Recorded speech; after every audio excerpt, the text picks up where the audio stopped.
이 우주 안에 살고 있는 생명체들의 진화 과정을 간략하게 설명을 드릴 테니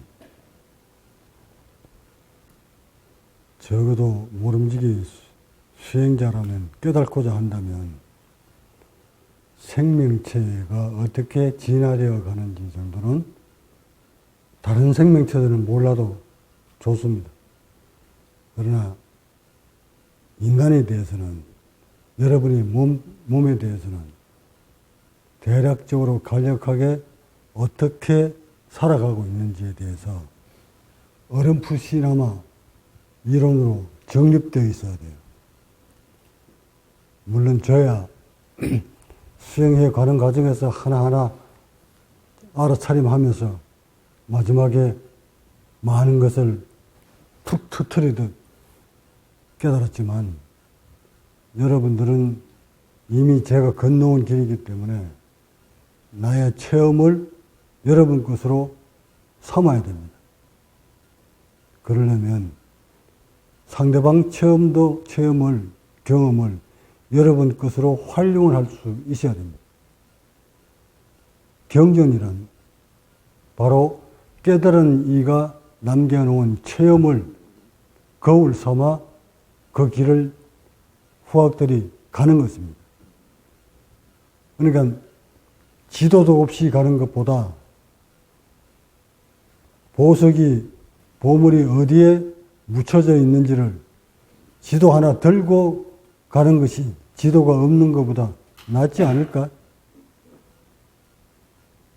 그러니까 깨달음이란 바로 보물을 찾고자 하는 보물이 감춰져 있는 곳을 그려놓은 지도와 같습니다. 근데 여러분은 그 지도를, 남이 그려놓은 지도를 보는 것이 아니라 직접 지도를 그리고 있는 사람을 옆에서 지도 그리는 것을 지켜보고 있습니다. 생생한 체험담. 직접 가서 보물을 캐가지고 온 사람. 그것도 몇 단계에 걸쳐서 얻어듣는 것이 아니라 직접 가서 다이아몬드를 캐온 사람. 그 캐러 가는 길목마다 무엇이 도사리고 있는지를 명확하게 알아서 그려놓은 사람. 그 사람의 체험담을 듣고 계십니다. 그러니 이런 체험담을 활용할지 모른다면 얻고자 하는 그 얻기가 참으로 어려울 것입니다. 그래서 인간이 살아가는 과정들을 간략하게 설명을 드릴 테니 확연히 깨달지는 못하더라도 어렴풋이나마 알아두시는 것이 수행에 크게 도움이 될 겁니다.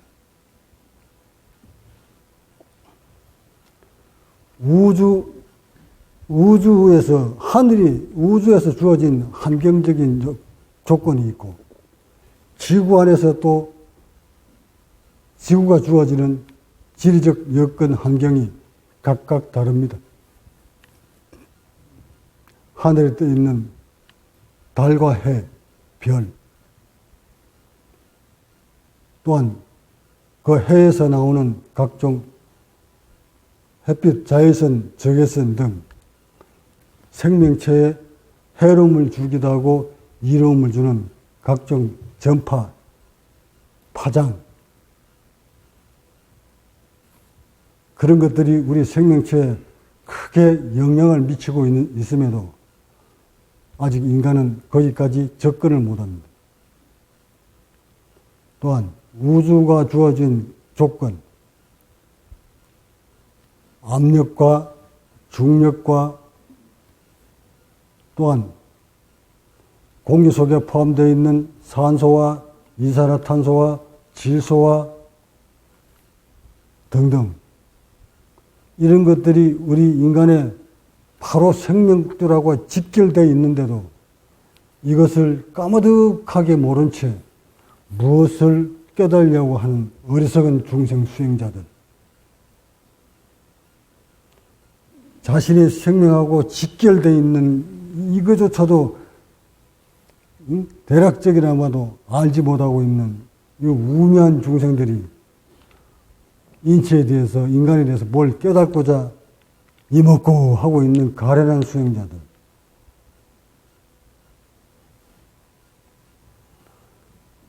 하늘은 우주의 조건을 맞추지 아니하면 절대 깨달음은 없습니다. 또 땅으로 내려와서 땅 어느 지역에 사느냐에 따라서 그 생명, 그 인간이 진화되는 과정이 각각 다릅니다. 또한 무엇을 먹고 살아가느냐에 따라서 인간은 진화도가 또한 다릅니다. 같은 듯 하지만 주어진 환경 조건이 다름에 따라 살아가는 패턴도 진화 방법도 각기 다릅니다. 이런 것들을 몽땅 여러분이 이론으로 다 알고 수행을 하라는 것은 아닙니다. 제가 깨달아 보니 지역별로 이렇게 엄청난 차이가 있구나 하는 것을 몸소 체득을 합니다. 실례로 고도가 높은 곳에서 사는 인간과 고도가 낮은 곳에서 해변가에 사는 인간과 무엇이 다를까요? 이렇게 물으면 여러분 다를 거라고 판단을 어렴풋이 하시지. 무엇이 다를까요? 4천, 5천에 사는 인간과 해변가에 사는 인간과 세포가 어떻게 다를까요? 의식은 어떻게 다르며 세포의 구조는, 변화는, 진화는 어떻게 되어가는 걸까? 이거 여러분 수행하고 바로 직결이에요. 고도의 높이에 따라서 인간이 거기에 맞춰서 그 환경 조건에 맞게 몸은 진화되어 갑니다. 상황이 이렇다 보니 이것을 모른 채 아무 곳에나 앉아서 수행을 하면 다 부처가 될 줄 알고 해보지만 지역별로 깨달은 자가 있고 깨달지 못한 자가 있고 오히려 깨닫고자 하는 수행자가 더 깊은 병에 빠져서 수능에서 헤어나오지 못하는 수행자들이 무척 많다는 사실. 그 신뢰가 바로 티베트입니다. 티베트 고도 4천, 5천에서 수행하는 자. 오늘날 과학이 발전되기 때문에 그 원인이 명확하게 밝혀집니다. 5천 고도에서 사는 사람은 인체 구조가 어떻게 바뀔까? 세포의 구조가. 불을 보듯 명확하게 알 수 있겠죠. 첫째, 고도가 높다는 것은 산소의 분압이 낮다는 것을 의미합니다. 산소 분압은 어떻게 측정을 할까?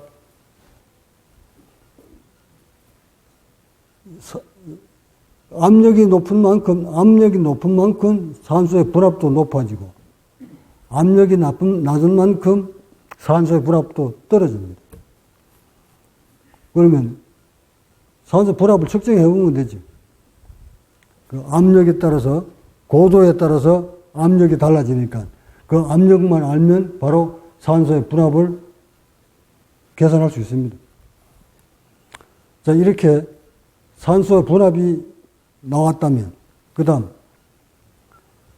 코로 숨을 쉴 때 분당 몇 회 호흡을 하는지를 계산해 보면 바로 인체 코로 들어가는 산소의 양을 산출해낼 수 있습니다.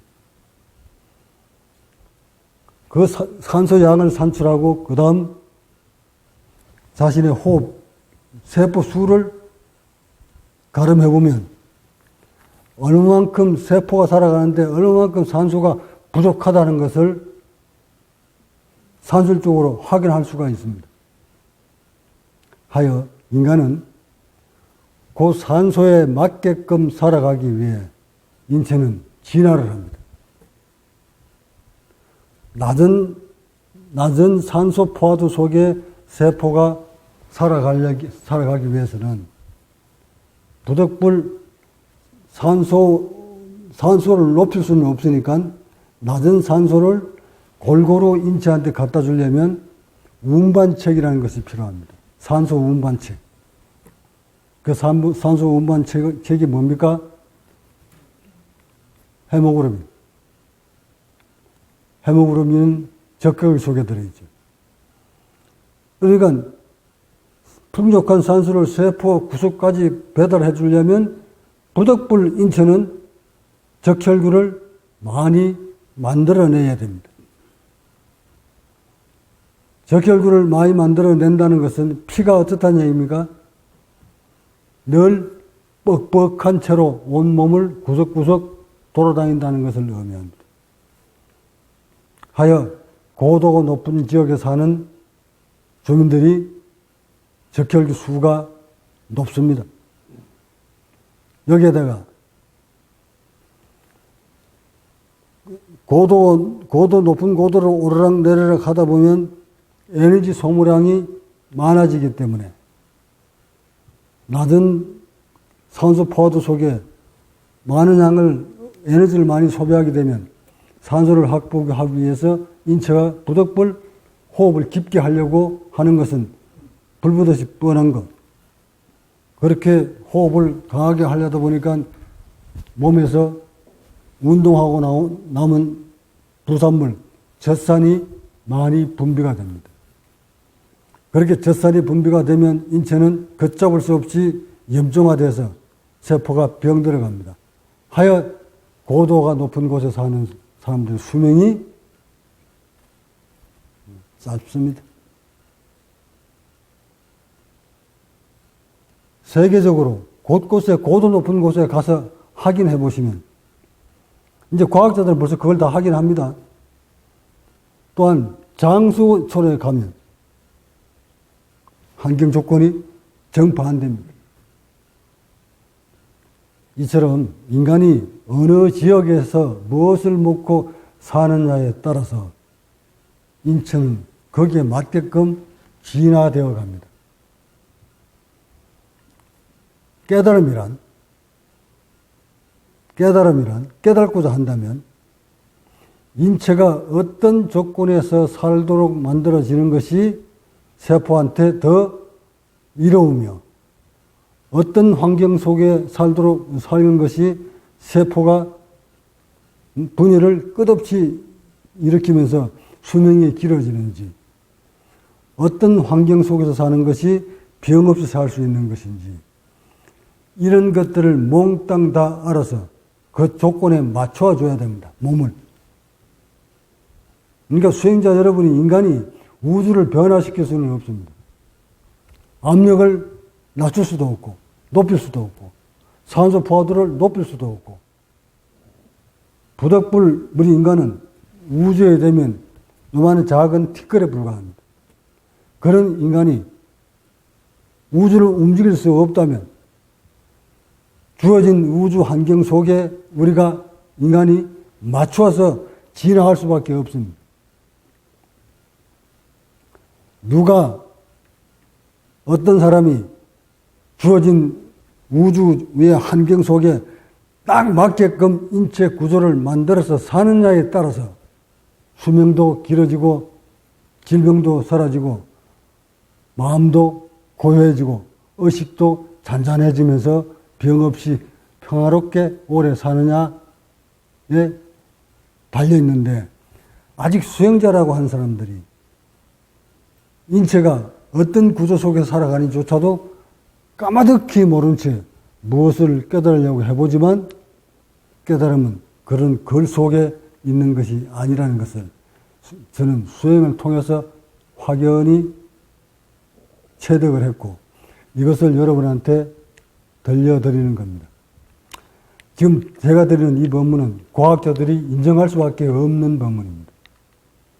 그래서 우주가 주어진 환경 속에 우주를 바꿀 수 없다면, 지구를 바꿀 수 없다면, 지구의 환경을 바꿀 수 없다면, 마음대로 조정할 수 없다면, 인간은 부득불 우주가 주어진 환경에 맞춰서 살아야 되는데, 그것이 바로 수행을 통해서 주어진 우주 환경 속에 맞춰 살기 위해서 수행을 하는 겁니다. 다른 건 다 몰라도, 뭐 호르몬 관계 이런 것까지 깊이 여러분 몰라도 좋습니다. 그건 훗날 점진적으로 여러분이 수행이 깊어지면서 깨달아도 늦지 않지만 당장 알아야 될 것은 호흡의 원리입니다.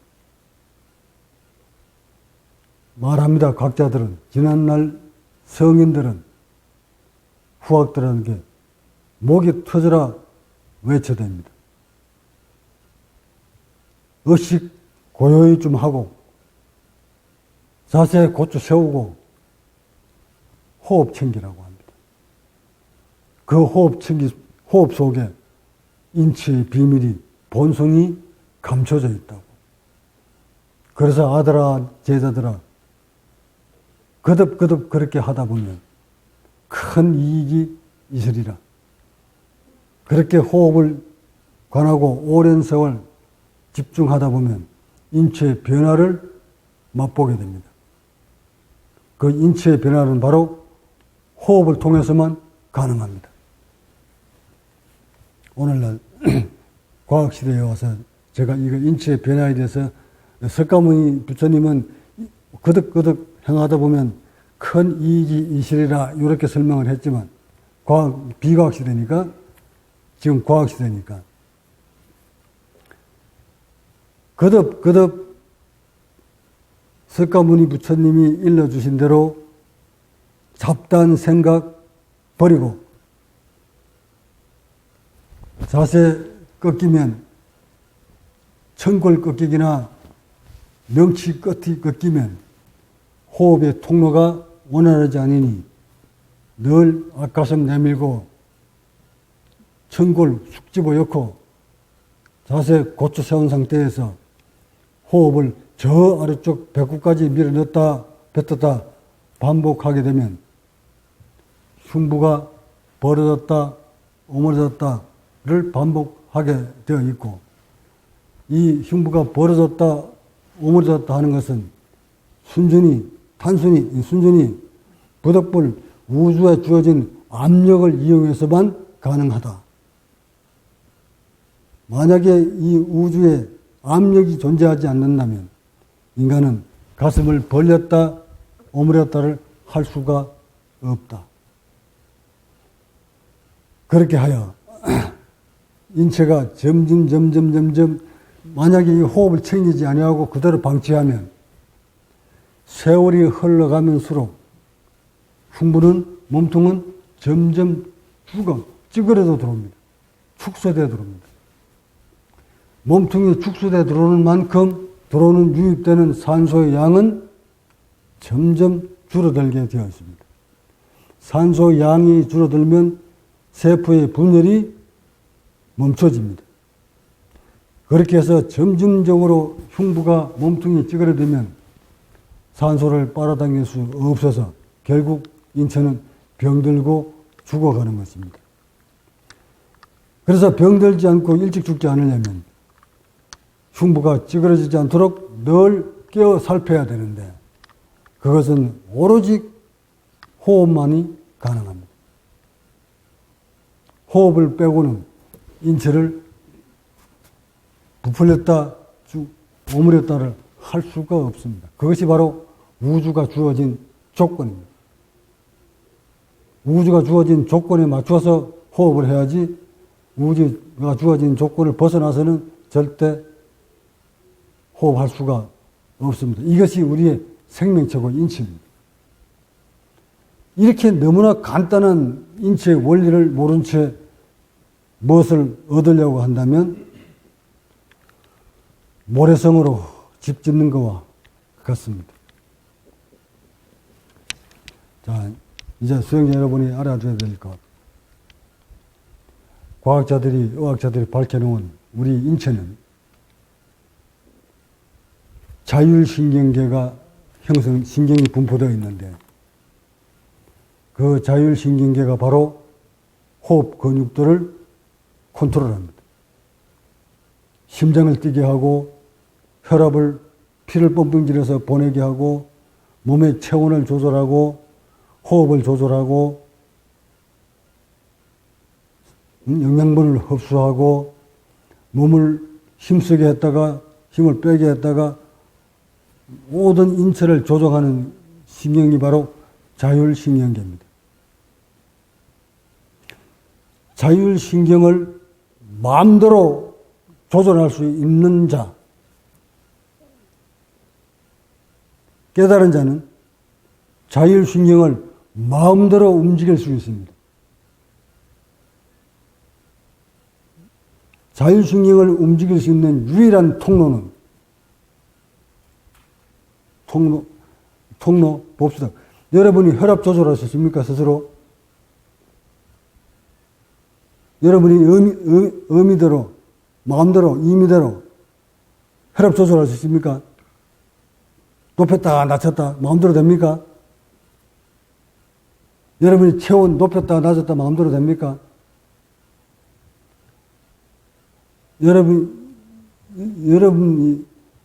심장 박동수를 마음대로 조절할 수 있습니까? 여러분이 호흡수를 임의대로 마음대로 조정할 수 있습니까? 여러분이 할 줄 아는 게 뭐 있습니까? 자기 몸뚱아리 자기 마음대로 할 수 있는 게 뭐 있습니까? 자율신경계가 하고 있는 일 중에 여러분이 할 수 있는 게 뭐 있는가를 보세요. 우주 안에 주어진 조건 속에서 인체를 자유자재로 움직일 수 있는 기능을 살려야 되니까 그 기능을 살리는 데 있어서 계략적이나마 대략적이나마 우주가 주어진 조건을 좀 알고 계시면 좋겠다 하고 말씀드리고, 이 호흡은 자율신경계하고 밀접한 관계가 있으니까 자율신경이 어떻게 지나가는지, 자율신경이 무엇을 하는지 이런 것들 정도는 좀 알아두시면 훗날 여러분이 수행 깊어졌을 때 인체에서 벌어지는 것들을 잘 미리 챙겨서 갈 수가 있습니다. 그러니까 조심하시면서 우주 주어진 조건을 이론이나마 알고 계시기 바랍니다. 법문 마칩니다.